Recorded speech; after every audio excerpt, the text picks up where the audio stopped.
Welcome.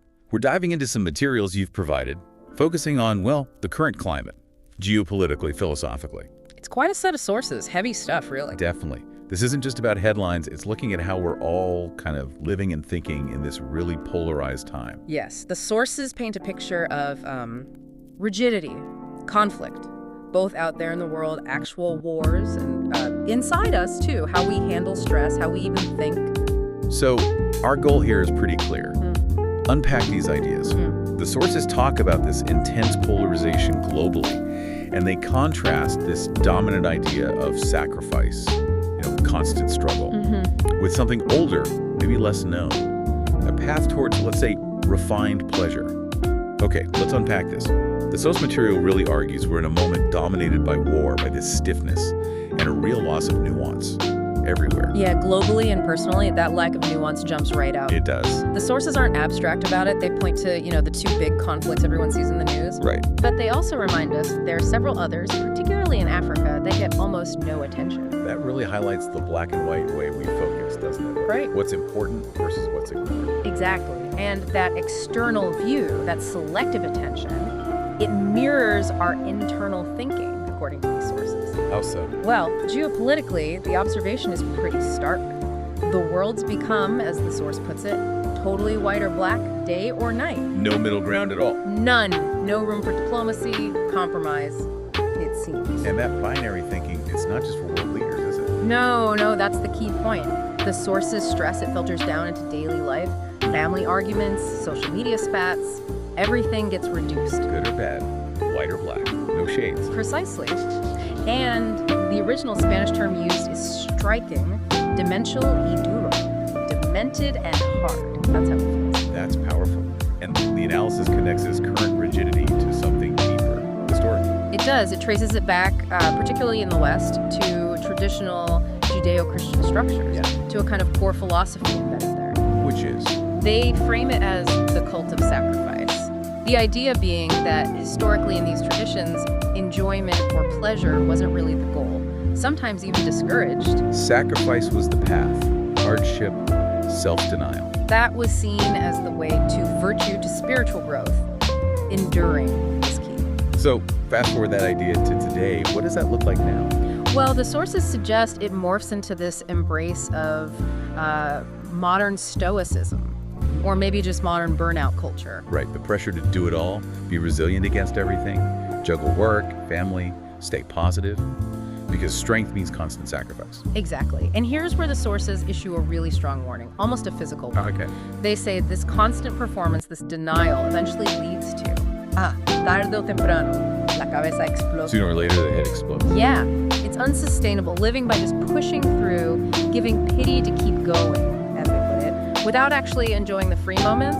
It's deeply unhealthy. It's just enduring exhaustion, not really living. That's the argument, the opposite of flourishing. Okay, here's where it gets really interesting, because the analysis doesn't just leave us there. It offers a counterpoint, an alternative path that isn't just giving up, but isn't naive optimism either. Right, it pivots. It brings up Epicureanism. But we need to be careful here. Yeah. This isn't about just chasing pleasure in the modern sense. Definitely not. It's not hedonism or gluttony as it's often misunderstood. It's much more well-refined, disciplined even. So for you, the learner, this is key. The alternative path is seeking a refined pleasure. Defined how? 3 core things based on the sources. Tranquility of the soul, they use the term ataraxia. Okay. Absence of physical pain, aponia. And crucially for intellectual life, the peaceful exchange of ideas, dialogue. That definition, pleasure as inner peace and thoughtful conversation, really shifts things. It does, because if your goal is serenity, minimizing pain, then the current culture of demanding absolute truth, fighting every point. That becomes counterproductive. Illogical even. Not exactly. The rigid, conflict-driven approach actually creates the pain and destroys the tranquility needed for deep thinking. So real intellectual exploration maybe doesn't need that constant battle. Peacefulness is actually a condition for good thinking. Think about it from your perspective. You're trying to absorb complex knowledge, right? Efficiently. Which way works better? The sacrifice model, fight every battle, risk burnout? or this other model aiming for intellectual, calm, constructive dialogue. The argument seems to be the second path lets you learn more deeply, more sustainably. You're not wasting energy on just fighting. That's the implication. Less friction, more focus. And this resistance to calm, this embrace of rigidity, that feeds directly into what the authors call the simplification crisis. Yes, the pressure is immense. Everything has to be quick, instant answers, like a social media post. Because, as they say, no hay tiempo. There's no time. No time to read a long article, let alone a book. No time to weigh complex evidence. And the result, the sources say that in boiling everything down so much, one loses the flavor of life itself. It's a culture that applauds simplism and despises in-depth analysis. Pausing to really think, to seek nuance, it's almost frowned upon. Treated like weakness or delay, not carefulness. And this connects to manipulation, too. Directly. The sources cite Fabian Civario, a contemporary Spanish philosopher. What's his warning? He cautions about easy praise. The quick, the immediate, you're so right. He says untrustworthy people often use this. To gain trust. To gain trust, manipulate, and basically get people to switch off their critical thinking. It makes the shortcuts feel normal, even good. So that pressure, for instance, simple answers, links to another challenged idea, this notion of natural equality. Yeah, this needs careful handling. The point isn't about denying moral equality. It's challenging the idea that we can apply a single formula of sameness to everyone's experience or abilities. Yeah. They quote H.C. Ruth Rosenthal, an Argentine teacher and psychometrician. Her book Bullying states it plainly. We are not all the same. We are all different. And acknowledging those differences in background, skills, perspectives is crucial for real understanding, right? Yeah. Not erasing them. Exactly. If you insist everyone fits the same simple mold, you lose all the complexity needed to actually understand people, including yourself. You can't have nuanced dialogue without acknowledging difference. So if society rewards simplicity, pushes for uniformity, where does that inevitably lead? Well, it sets up that classic cognitive trap perfectly. Dunning-Kruger effect. Ah, yes. Where the least competent people are the most confident in their abilities. Precisely. If we connect this to the bigger picture, the sources basically say the simplification crisis breeds Dunning-Kruger. Oh, so? When depth is discouraged, the person who skims a headline and thinks they're an expert gets rewarded. Quick, confident, simple answers are applauded.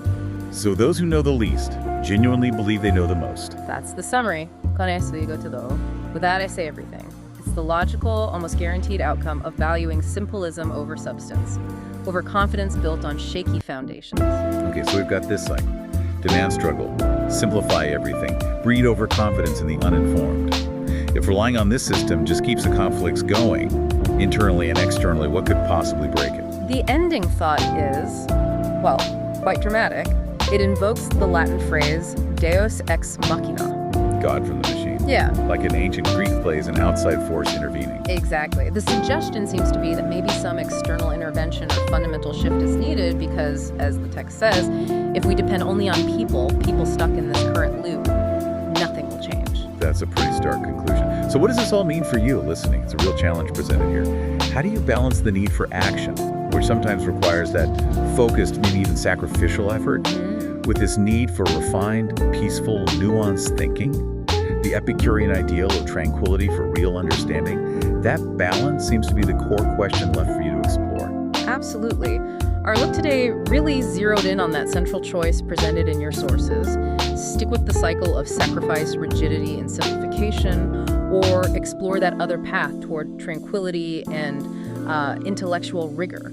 Choosing how you approach knowledge itself seems critical. We hope this intensive analysis has helped clarify the key arguments and contrasts in the material. As we wrap up, here's the information about the author. The author is Pablo Mera, or Pablo EMG to the English-speaking world, though a few old friends still call him Trompo.